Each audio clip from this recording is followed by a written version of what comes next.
Zekthara stood on the observation deck of the Valdorian command ship and watched the blue planet slowly turn below them. Earth looked peaceful from space, but Zekthara knew better than to trust appearances. The reconnaissance files showed this. Species had spent thousands of years fighting each other with increasingly deadly weapons. Now they had somehow developed faster than light travel in less than a century after splitting the atom. This made them dangerous. The Valdorian Confederation had conquered 47 star systems using careful planning and superior technology. They studied each species for months before making contact and always knew exactly how the first meeting would go. But humans were different. Their development patterns made no sense and their military structure seemed chaotic. This worried the Valdorian High Command enough to send their best reconnaissance officer to make first contact. Captain Jake Morrison waited in the landing bay when Zekthara's shuttle touched down. The human was shorter than expected with gray hair and scars on his hands. His uniform was neat but showed signs of heavy use. Two other humans stood beside him. Lieutenant Amy Rodriguez had dark eyes that seemed to take in every detail of the shuttle. Sergeant Pete Collins looked relaxed, but Zekthara noticed his hand stayed near his weapon. Morrison stepped forward and saluted in the human military fashion. Zekthara returned the gesture, though it felt awkward with their four-jointed arms. The captain spoke in careful English, which Zekthara had learned from intercepted broadcasts. "Welcome to Earth. We hope this meeting starts a long friendship between our peoples." Zekthara studied Morrison's face for signs of deception but found only what appeared to be genuine interest. This puzzled them because Valdorian intelligence suggested humans were naturally suspicious of outsiders. Perhaps this was some kind of trap, or the humans were simply naive about galactic politics. Their tour of the military base revealed more confusion. Human soldiers trained with weapons that seemed primitive compared to Valdorian plasma rifles. Their vehicles were loud and used chemical explosions for propulsion. Most strange of all was how the soldiers behaved around each other. They joked and laughed during combat exercises as if war was some kind of game. Rodriguez led them to a training simulation where human Marines practiced urban warfare. The scenario involved rescuing civilians from hostile forces. Zekthara watched through the observation window as the exercise began. The humans moved through the mock city with reasonable skill, but their tactics seemed inefficient. They spent too much time checking on wounded teammates and took unnecessary risks to protect computer-generated civilians. During one sequence, a human soldier named Danny Walsh took cover behind a wall while enemy fire pinned down his squad. Instead of waiting for support, he charged across open ground to reach a wounded teammate. The simulation registered multiple hits on Walsh, but he continued dragging his injured comrade to safety before collapsing himself. Zekthara turned to Rodriguez with confusion. Why did that soldier sacrifice himself when waiting would have been safer and more effective? Rodriguez smiled slightly. Danny knew backup was coming, but Rick would have bled out before they arrived. Sometimes you have to take the risk, but the tactical loss outweighs the benefit. One wounded soldier is not worth losing another. The lieutenant's expression hardened. Every soldier is worth saving. That's what makes us human. This answer made no logical sense to Zekthara. Valdorian military doctrine clearly stated that individual units were expendable if their loss served the greater strategic goal. Emotional attachments between soldiers were discouraged because they led to poor decision-making. Yet these humans seemed to base their entire military philosophy on such attachments. Collins took them to the weapons range where soldiers practiced with various firearms. The noise was tremendous, and the chemical smell burned Zekthara's sensitive, nasal passages. Human weapons relied on crude projectiles rather than energy beams, but they seemed effective enough against the targets. What bothered Zekthara was how the soldiers behaved between firing exercises. Groups of humans gathered around small fires and shared food while telling stories. They showed each other pictures of their families and talked about places they wanted to visit after their military service ended. Some wrote letters on actual paper, which seemed incredibly inefficient when electronic communication was available. Morrison noticed Zekthara's confusion and explained. Mail call is important for morale. Getting a letter from home reminds soldiers what they're fighting for. Thera filed this information away as another example of human inefficiency. Valdorian soldiers received all necessary information through official channels. Personal communications were restricted to prevent emotional distractions that might interfere with duty.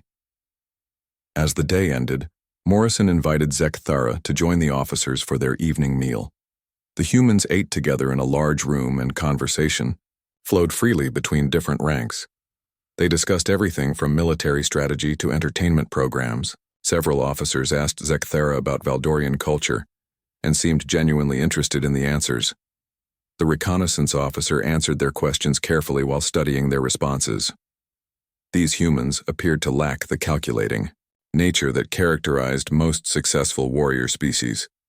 They formed emotional bonds with their comrades and seemed to care more about individual lives than strategic objectives. Their military technology was adequate, but not exceptional. Their tactics were straightforward but predictable. When Thera returned to their quarters that night, they began composing their first report to the Valdorian High Command. Initial assessment suggested that humans would offer minimal resistance to Valdorian conquest. Their emotional nature and inefficient military structure would crumble quickly against superior technology and logical tactics. But something nagged at Thera as they wrote. The humans had seemed genuinely happy, despite living on a world that had endured countless wars. They formed strong bonds with each other despite knowing that military service might separate them permanently. They talked about sacrifice as if it was natural rather than regrettable. Thera decided they needed more time to fully understand these creatures before making final recommendations. The Valdorian Confederation had waited this long to contact Earth. A few more weeks of observation would ensure they made the right decision about humanity's future. The emergency alert reached Earth 3 weeks after Thera's initial report. Long-range sensors across 12 star systems had detected the same horrifying signature. The Krex Empire was moving again, and this time their target was the entire galactic arm. Thera stood in the Valdorian Command Center and watched as data streams painted a picture of absolute destruction. The Krex were not like other species that conquered for resources or territory. They consumed everything organic on a planet and stripped away the useful minerals before moving to the next world. Entire civilizations had vanished without trace when the Krex fleets passed through their systems. What made them truly terrifying was their numbers. Intelligence reports suggested they had converted dozens of conquered worlds into breeding facilities that produced millions of warriors every year. High Commander Veltara called an emergency session of the Valdorian War Council. Thera had never seen their superior show concern, but the commander's silver skin had taken on a pale hue that indicated extreme stress. The holographic displays showed Krex fleet movements across multiple sectors, and the projections were clear. At their current rate of advance, the swarm would reach Valdorian space within 6 months. We have analyzed their attack patterns and found them to be completely without strategic logic. They attack with overwhelming numbers and accept massive casualties to achieve their objectives.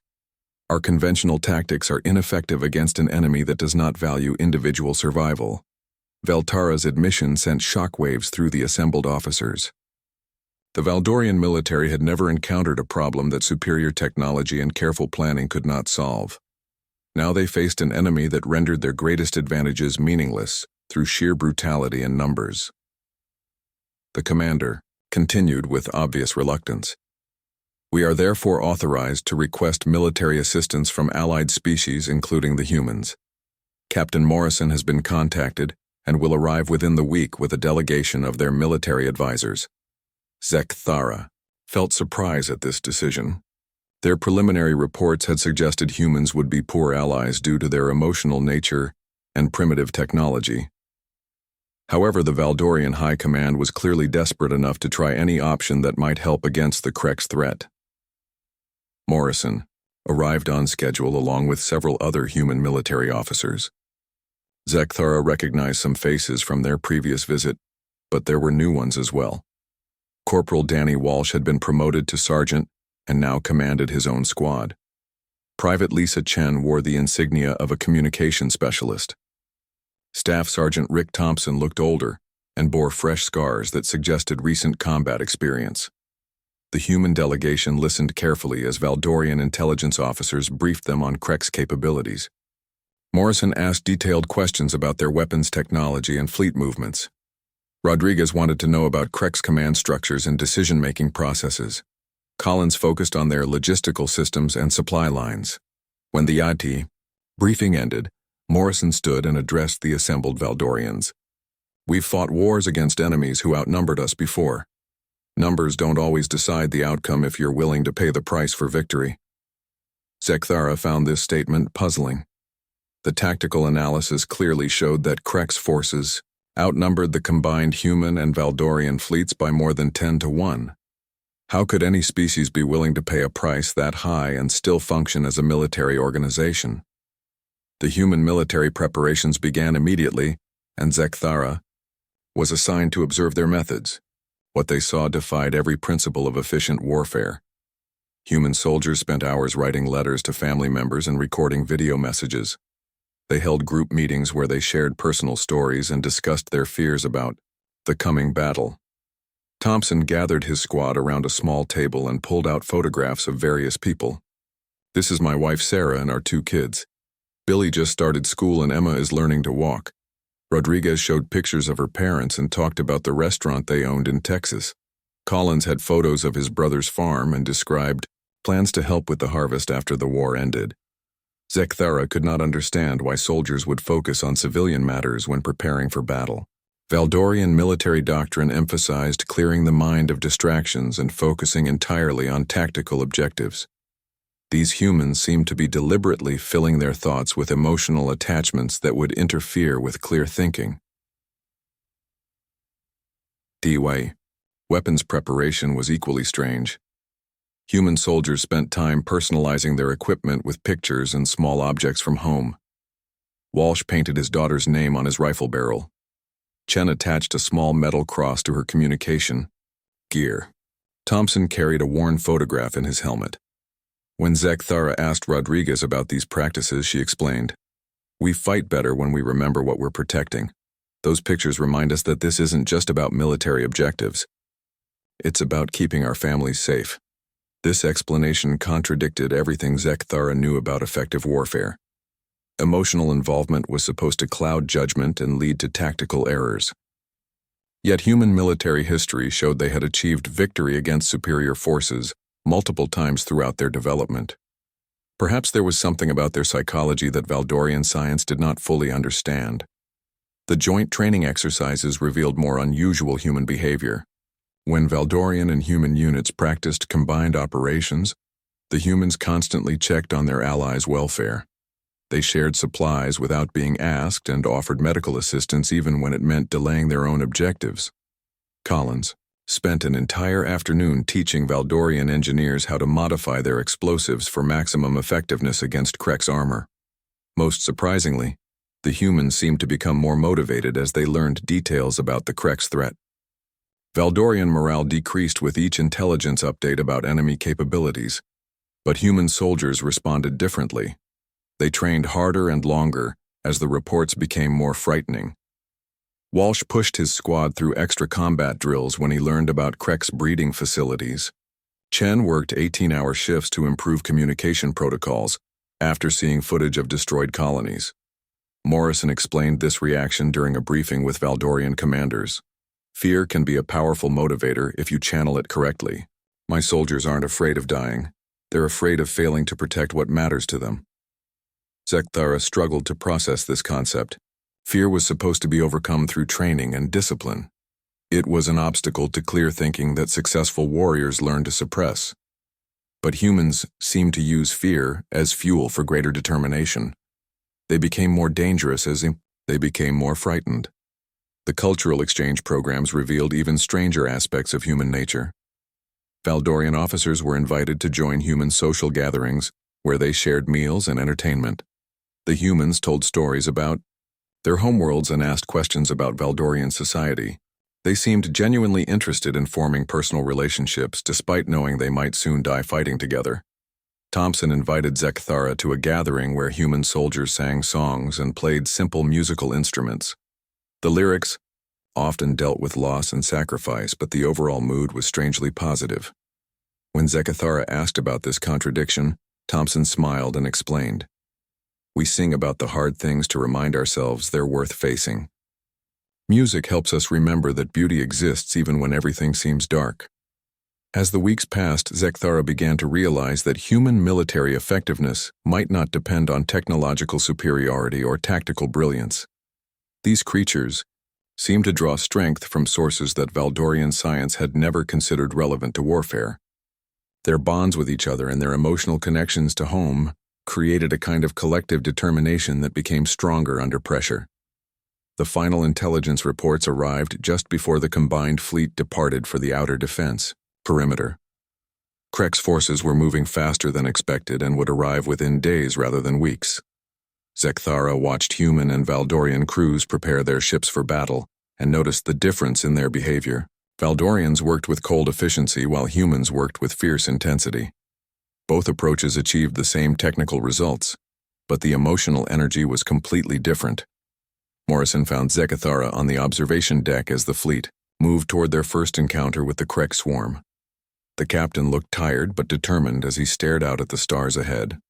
Soon they would discover whether human courage could overcome impossible odds or whether the galaxy was about to witness the beginning of its final conquest. The Krex arrived at Kepler Station 3 days ahead of schedule. Zechithara was reviewing tactical displays when the long-range sensors registered the first wave of enemy ships dropping out of hyperspace. The research station orbiting Kepler 442b had been chosen as the initial defense point because its position allowed the combined fleet to protect the approach to 3 different star systems. Now that strategic advantage seemed meaningless as thousands of Krex vessels poured into the system like a dark tide. Sergeant Major Chris Johnson commanded the station's defense force, which included both human and Valdorian troops. Zechithara had been assigned to his command staff to coordinate between the two species during combat operations. Johnson was an older human with gray hair and calm eyes that seemed to take in everything around him. His squad leaders included Corporal Maria Santos, who specialized in engineering, and Private Tony Martinez, who operated the heavy weapon systems. The station's commander activated general quarters as the enemy fleet closed distance.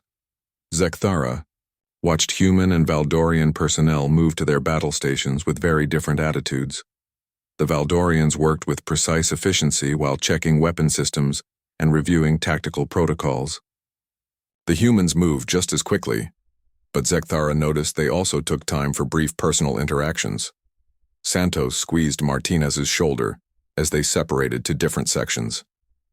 Johnson nodded to each of his soldiers, and many of them smiled back despite the approaching danger. The first Krex attack waves hit the station's outer defenses within hours.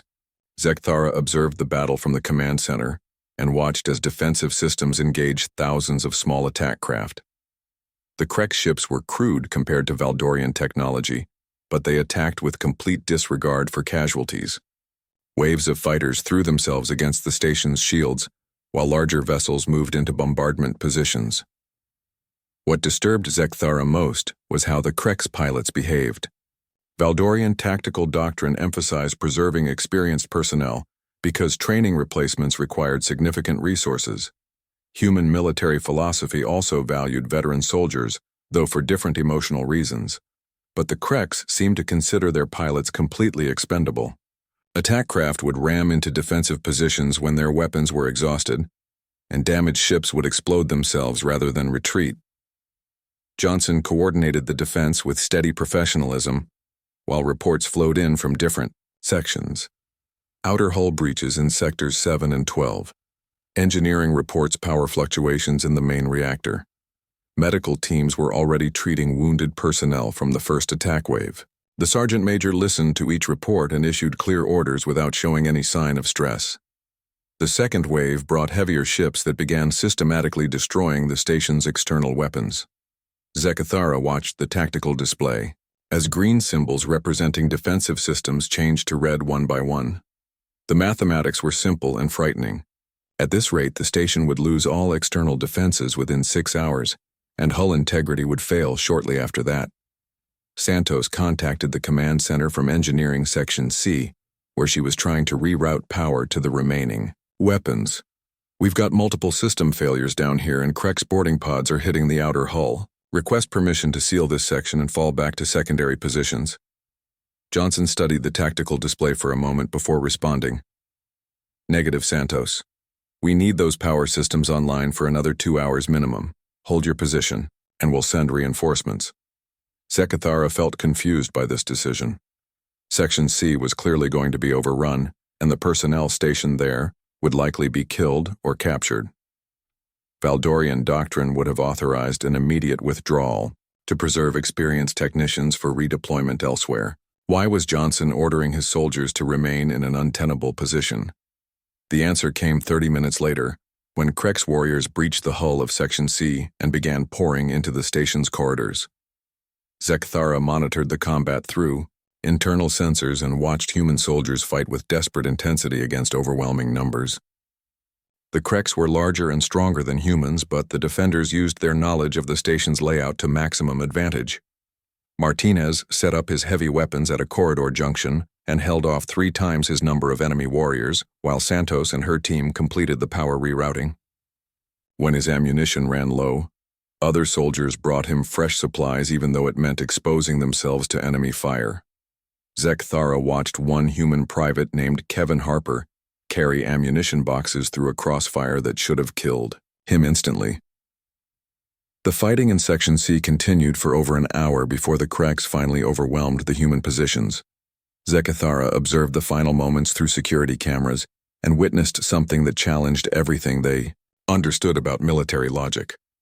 Harper found himself surrounded by Krex warriors with no ammunition left and no hope of escape. Instead of surrendering or attempting to flee, he activated a demolition charge that he had been carrying as standard equipment. The explosion destroyed a significant portion of Section C, along with Harper and at least 20 Krex warriors. More importantly, it collapsed the main access corridor and prevented the enemy from advancing deeper into the station. Zechithara stared at the tactical display in shock as they realized what had happened. Harper had deliberately sacrificed himself to buy time for other defenders. Johnson's voice came over the communication system a few minutes later. Harper's actions have given us the time we needed to establish new defensive positions. His sacrifice will not be forgotten. Zechithara turned to the sergeant major with confusion. That soldier chose to die when escape might have been possible. How does his death benefit the overall tactical situation? Johnson looked at them with an expression that might have been surprise. Kevin saved 30 people, including a dozen Valdorian civilians. He also prevented the Krex from flanking our main defensive line. One man's life bought us maybe 2 hours of extra time, and that could make the difference between holding this station or losing it. The mathematics still seemed illogical to Zechithara. One experienced soldier was worth more than 30 civilians, who contributed nothing to the combat effectiveness of the defense force. Training Harper had required significant resources that were now completely wasted. Yet the humans seemed to view his death as somehow heroic rather than tragic. The battle continued through the night as more Krex ships arrived and began systematic bombardment of the station. Zechithara watched human and Valdorian personnel work together to maintain critical systems while under constant attack. What struck them most was how the humans responded to casualties among their units. Each death seemed to make the survivors fight harder, rather than weakening their overall morale. When Santos was injured by shrapnel from a hull breach, her squad carried her to the medical bay and then returned to their positions with grim determination. Martinez took command of the engineering section and pushed his team to work faster, despite the increasing danger. Other soldiers volunteered for dangerous repair missions outside the station, even though the survival rate for such operations was extremely low. Commander Veltara contacted the station during the early morning hours with updates from the main fleet engagement. The Valdorian ships were performing well, but were gradually being overwhelmed by superior numbers. Reinforcements were not available, and the station would need to hold its position for at least another day before evacuation could be attempted. Johnson gathered his remaining officers to discuss their options. The station's defenses were nearly exhausted, and Krex forces had established multiple footholds in the outer sections. Continuing to resist would likely result in total casualties among the defense force. The logical choice was to surrender and hope for prisoner exchange negotiations later. But as Zechithara listened to the human officers discuss their situation, they realized that surrender was never seriously considered. These soldiers seemed to view certain death as preferable to allowing the Krex to capture the station and use it as a base for further attacks. Martinez actually smiled when he suggested using the reactor as a final weapon against the enemy fleet. "Oh." Sergeant Major nodded grimly and began planning the station's deliberate destruction. "If we can't hold it, then we'll make sure they can't use it either. At least we can take a few more of them with us." Zechithara watched these preparations with growing amazement. The humans were planning to die rather than accept defeat, and they seemed almost cheerful about it. Their behavior made no sense according to any military theory that Valdorian science had developed. Yet something about their attitude suggested that this illogical response might actually be effective against an enemy like the Krex. The final attack began at dawn as massive Krex battleships moved into close bombardment range. Johnson activated the station's self-destruct sequence and set the timer for 1 hour. During that time, the remaining defenders would try to inflict maximum casualties on the enemy forces before the reactor exploded and vaporized everything within a 50-kilometer radius. Zechithara realized they were about to die alongside these strange humans who had somehow turned fear and desperation into weapons more powerful. The evacuation shuttle launched from Kepler Station 17 minutes before the reactor exploded. Zechithara pressed against the viewport and watched the brilliant flash that marked the end of the research facility and the destruction of 6 Krex capital ships that had moved too close during the final assault. The blast also scattered the enemy fleet long enough for the remaining human and Valdorian forces to escape to the planet's surface. Lieutenant Colonel Steve Patterson commanded the mixed unit that found itself stranded on Kepler 442b. The group included 43 humans and 27 Valdorians, along with whatever equipment they had managed to salvage during the chaotic evacuation. Patterson was a tall human with steady hands and calm eyes who seemed to take their desperate situation as just another problem to solve. His senior staff included combat medic Amanda Bell, sniper Sam Brooks, and engineer Frank Miller. The planet's surface was mostly jungle with scattered rocky outcrops that provided some concealment from orbital sensors. Patterson established their base camp in a cave system that Miller determined could be expanded into a proper defensive position. The engineer worked constantly to improve their shelter, while Bell treated injured personnel, and Brooks scouted the surrounding area for signs of Krex landing parties. Zechithara observed the humans during their first week on the planet and noticed behavior patterns that continued to puzzle them. The soldiers maintained strict discipline about tactical matters, but seemed remarkably relaxed about personal interactions. They shared food without regard to rank and took turns performing unpleasant duties like waste disposal and equipment maintenance. Most strange of all, they continued to find reasons to laugh and joke despite their obviously desperate circumstances. Bell worked 18-hour shifts treating wounded from both species without showing any favoritism toward humans. She used precious medical supplies on Valdorian injuries and spent extra time explaining treatment procedures to ensure proper healing. When a young Valdorian named Thekmore developed an infection from a minor wound, Bell personally monitored their condition for 3 days until the crisis passed. Brooks volunteered for the most dangerous reconnaissance missions and always brought back detailed intelligence about Krex movements in the area. The sniper could have easily escaped the planet by avoiding enemy patrols and reaching one of the evacuation zones. Instead, he repeatedly risked capture to gather information that might help the entire group survive longer. When Zechithara asked him about this choice, Brooks shrugged and explained that leaving people behind wasn't something humans did. Miller spent most of his time working on their communication equipment despite suffering from infected wounds that clearly caused significant pain. The engineer had been injured during the station evacuation, but refused to rest while their radio remained non-functional. He worked with tools salvaged from the wreckage and parts cannibalized from other devices to slowly rebuild their connection to the outside world. The Krex established a significant presence on the planet within days of the station's destruction. Their landing ships brought thousands of warriors who began systematic searches for survivors and valuable resources. Zechithara monitored enemy communications and learned that the Krex intended to use the planet as a staging area for attacks on nearby systems. This made their small group of survivors much more important than their numbers suggested. Patterson gathered his officers to discuss their tactical situation after 2 weeks on the surface. The communication equipment was nearly functional, but Miller estimated it would need several more days of work before they could contact the fleet. Krex patrols were getting closer to their position and would likely discover the cave system within a week.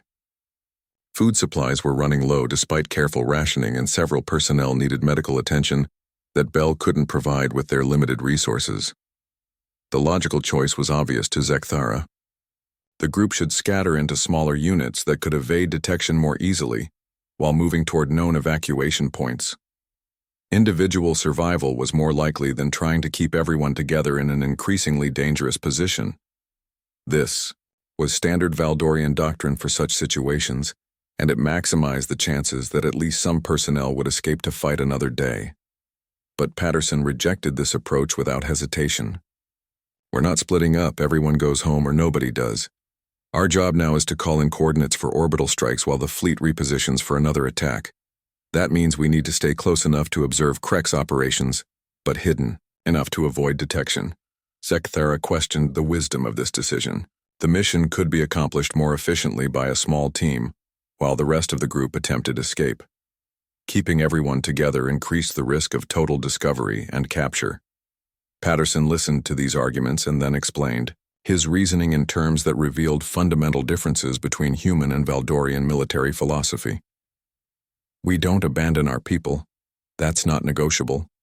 Besides, we're more effective as a complete unit than we would be scattered across the planet.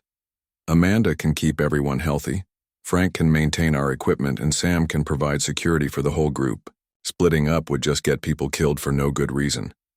The Colonel's decision proved correct when Krex forces increased their search intensity during the 3rd week. Enemy patrols began using advanced sensors that would have detected smaller groups hiding in the jungle. Only the cave system provided enough shielding to conceal their heat signatures and electronic emissions from orbital scans. Miller's communication repairs also progressed faster with help from Valdorian technicians who understood different aspects of the equipment. Bell's medical skills became crucial when several personnel developed infections from contaminated water sources. The combat medic worked around the clock to treat both human and Valdorian patients using improvised techniques and medications. She risked her own safety by venturing outside the cave system to gather medicinal plants that might help fight the infections. When Zekthara offered to help with these dangerous missions, Bell smiled and explained that keeping everyone alive was what made their sacrifice worthwhile. Brooks established observation posts throughout the area and began calling and targeting information for orbital strikes against Krex installations. The sniper spent days at a time in concealed positions while mapping enemy movements and identifying priority targets. His intelligence allowed the human fleet to destroy several key facilities that would have supported Krex operations in neighboring systems. Each successful strike also increased the risk that enemy forces would locate and eliminate their small group. Miller finally restored communication capability after 3 weeks of constant work. The engineer had pushed himself beyond reasonable limits while fighting infection and exhaustion to complete the repairs. When the first clear signal reached the fleet, Patterson immediately began transmitting coordinates for orbital bombardment of Krex positions. The response came back within hours and contained news that changed everything. Fleet Command informed them that reinforcements would not arrive for at least another month. The main Krex fleet had engaged human and Valdorian forces in the outer system, and both sides had taken heavy casualties. The surviving ships were regrouping for another assault, but could not spare resources for ground operations. Patterson's group would need to continue providing intelligence for orbital strikes while surviving on their own, until the tactical situation improved.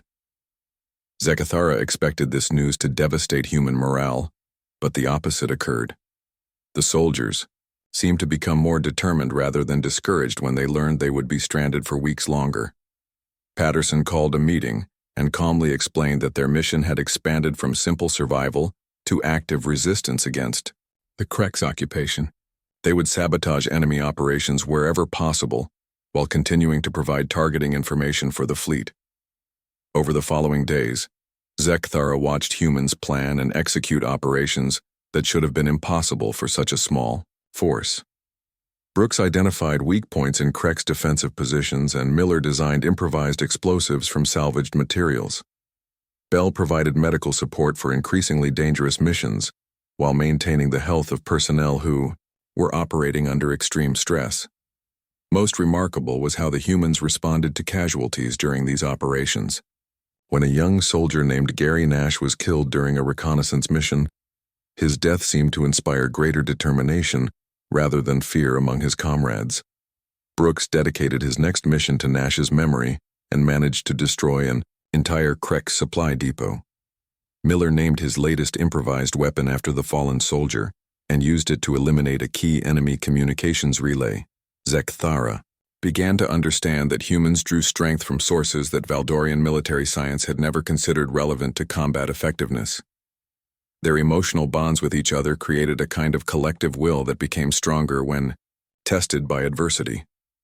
Fear of letting down their comrades was more powerful than fear of death, and this paradox made them far more dangerous than their technology or numbers suggested.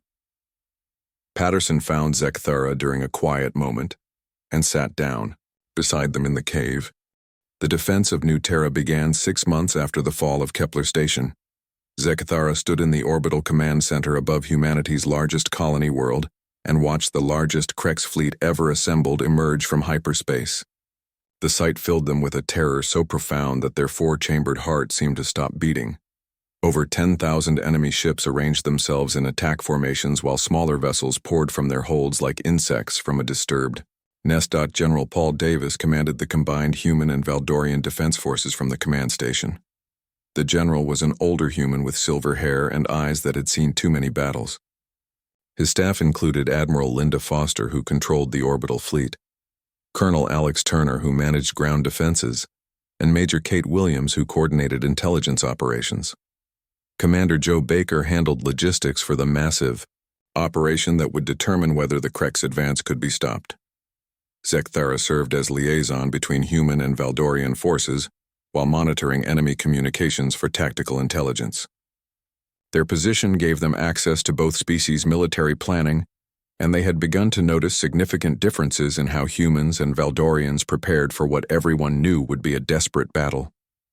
The mathematical analysis was clear and terrifying.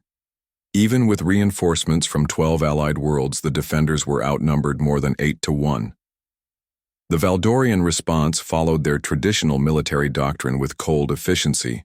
Ships moved to optimal defensive positions while ground forces prepared fortified positions according to carefully calculated fields of fire.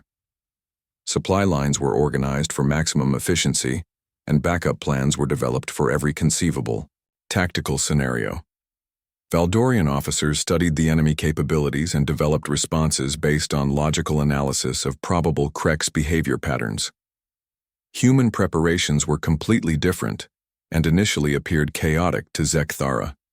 Soldiers spent precious time writing letters to family members and recording personal messages. Ship crews gathered in groups to sing songs and share stories about their home worlds. Officers held meetings where they discussed abstract concepts, like duty and honor, rather than focusing entirely on tactical details. Davis called a briefing for senior commanders as the Krex fleet moved into bombardment range. The general stood before a holographic display that showed the overwhelming enemy force approaching New Terra, and spoke in a calm voice that betrayed none of the fear that Zekthara could sense radiating from every human in the room. "We all know the numbers. We're badly outnumbered and outgunned. Normal tactics say we should retreat and try to delay them at a better defensive position. But there is no better position. If New Terra falls, the Krex will have a staging area for attacks on Earth itself, so we're going to hold this ground no matter what it costs." Zekthara felt confused by this statement. Military logic clearly indicated that preserving forces for future operations was more important than defending any single world. The loss of New Terra would be unfortunate, but the complete destruction of the defense fleet would be catastrophic. Why would Davis choose certain annihilation over tactical withdrawal? Admiral Foster stepped forward and addressed the assembled officers with quiet intensity. "Every ship in this fleet is crewed by volunteers who know they probably won't survive the next few days. They're not here because they were ordered to be. They're here because they understand what happens to their families if we fail to stop the Krex advance. Colonel Turner nodded and added his own perspective. The ground forces have been preparing defensive positions for weeks. They've had multiple opportunities to evacuate to safer positions, but every single unit has chosen to stay. My soldiers would rather die fighting than live knowing they abandoned. Civilians to the Krex Zekthara listened to these statements with growing amazement. The humans were deliberately choosing death over retreat, and they seemed to view this as logical rather than suicidal. Their behavior contradicted every principle of military science that Valdorian culture had developed over thousands of years of warfare.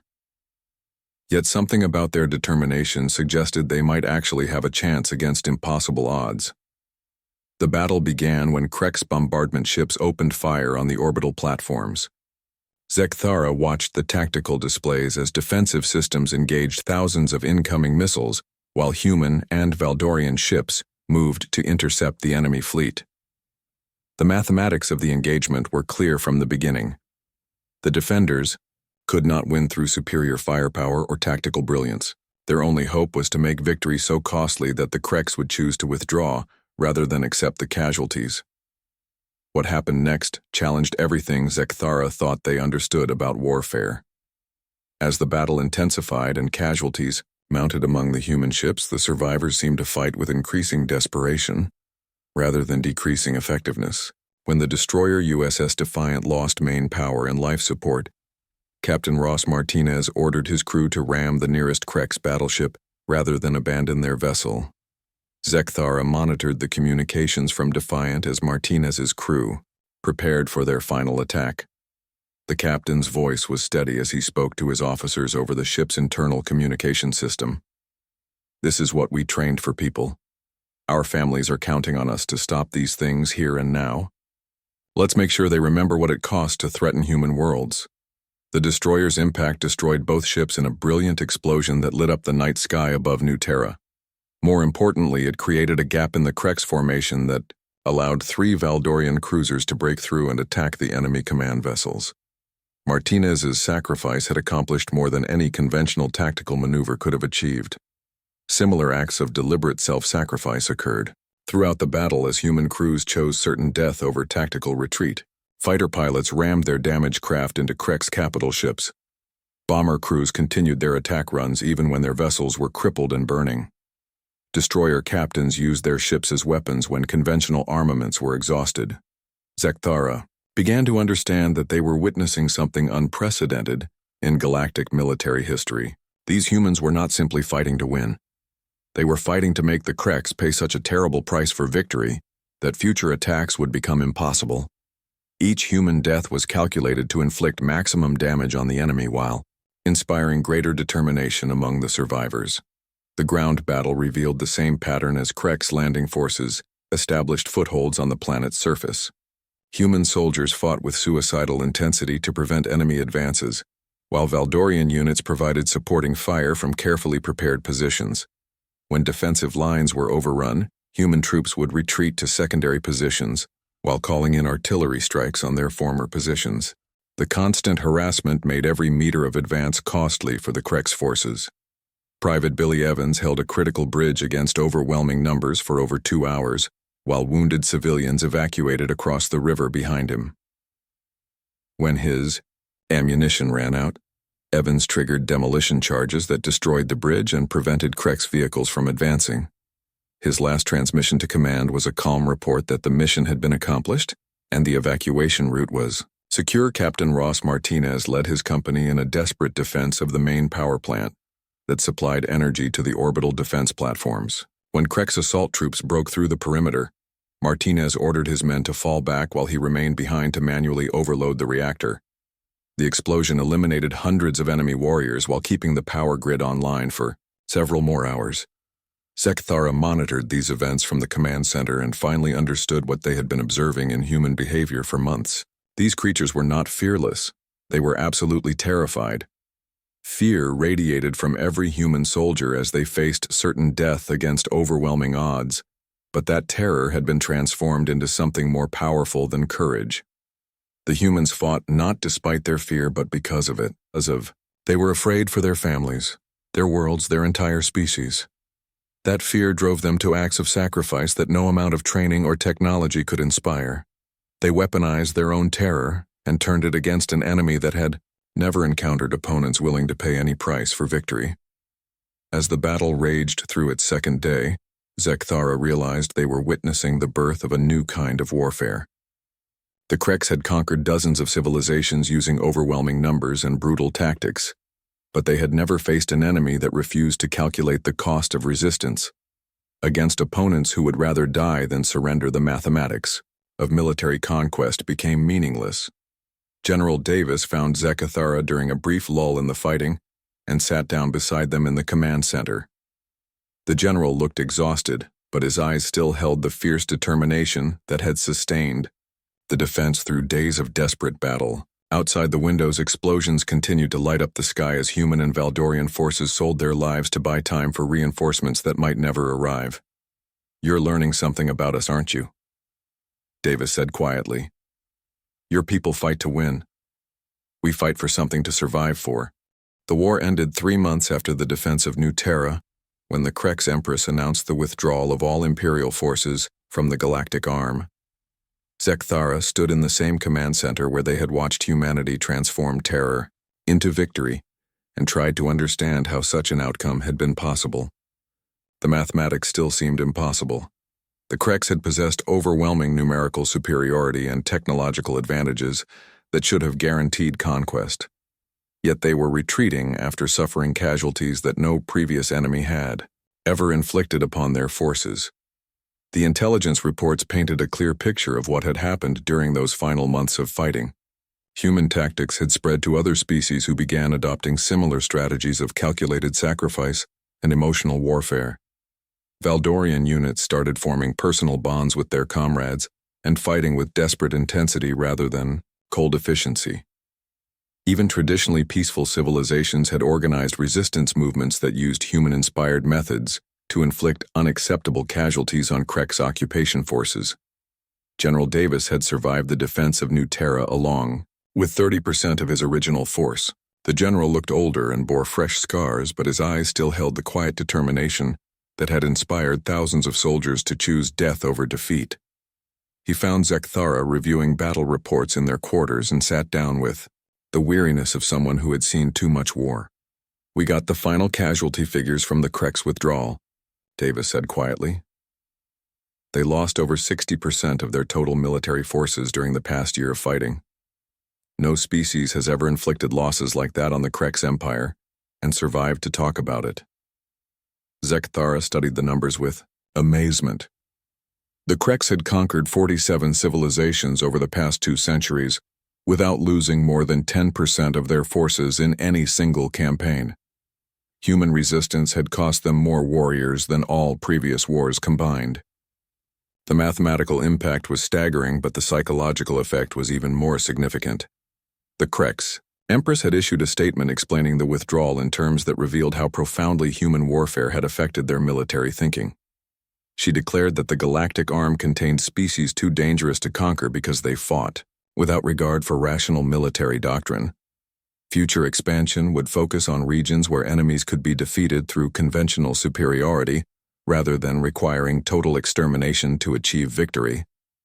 Zekthara realized they were witnessing a fundamental shift in galactic politics. For centuries, the Krex had been the ultimate military threat because no civilization could match their willingness to accept casualties in pursuit of conquest.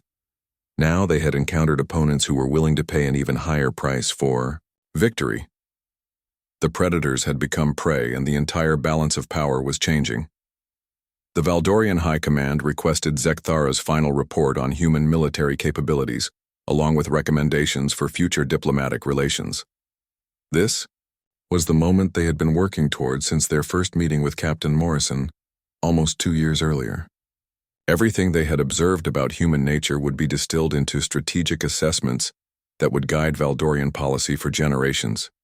Zekthara began composing their report, but found it difficult to express concepts that had no equivalent in Valdorian military science.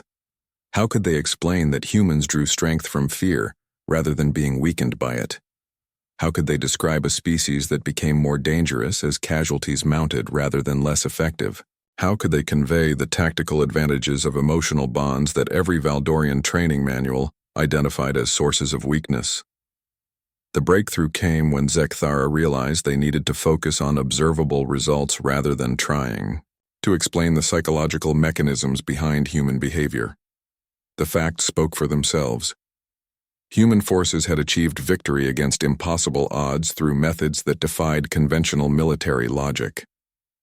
Whether or not Valdorian science could understand these methods was less important than recognizing their effectiveness. The first section of the report documented human military capabilities in conventional terms that Valdorian commanders could evaluate. Human technology was adequate but not exceptional.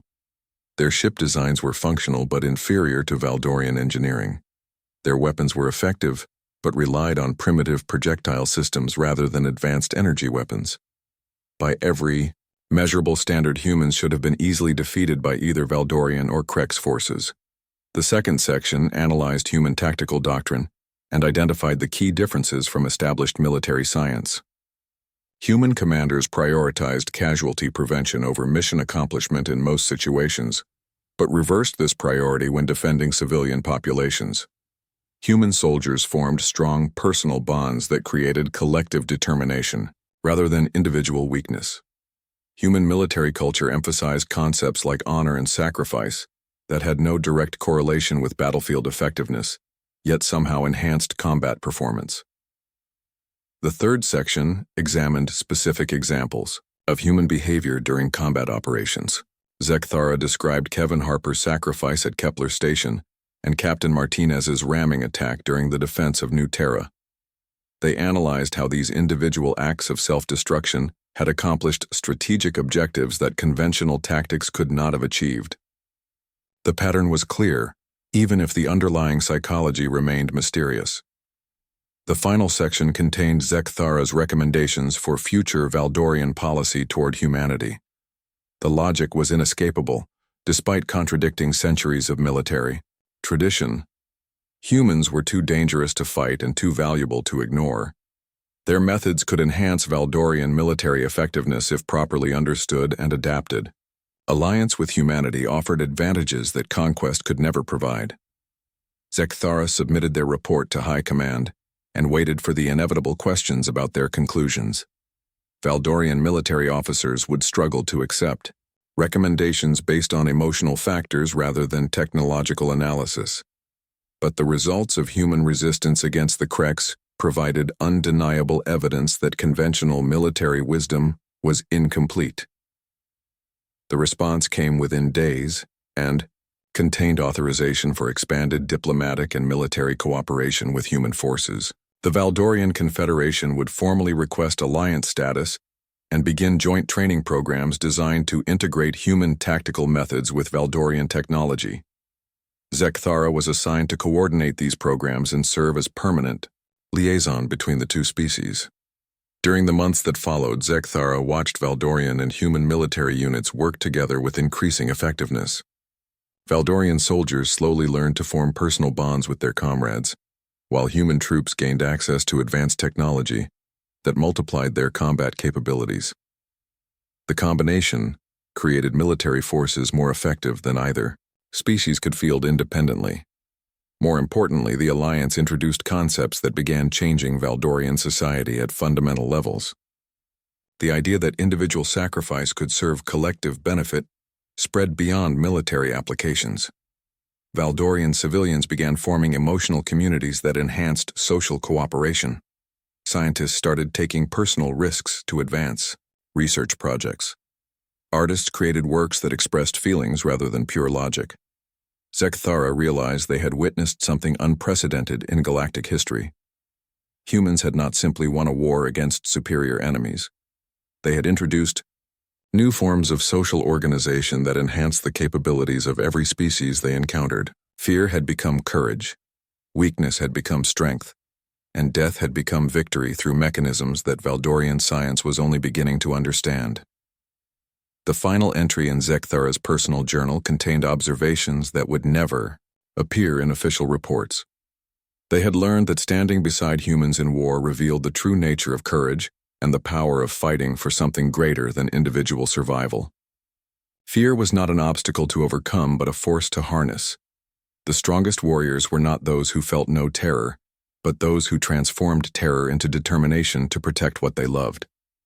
Zekthara concluded their journal with words that captured everything they had learned about humanity during months of desperate warfare. The humans had taught them that the most dangerous opponents were not those who had nothing to lose, but those who had everything to protect. In learning what humans feared, Zekthara had discovered what it truly meant to be brave. The galaxy would never be the same, because humans had shown that victory was possible against any odds if you were willing to pay the price. More importantly, they had demonstrated that some things were worth any price and that knowing what you fought for was more powerful than knowing how to fight. Fear had become the foundation of courage, and love had become the source of strength in ways that would reshape civilization itself.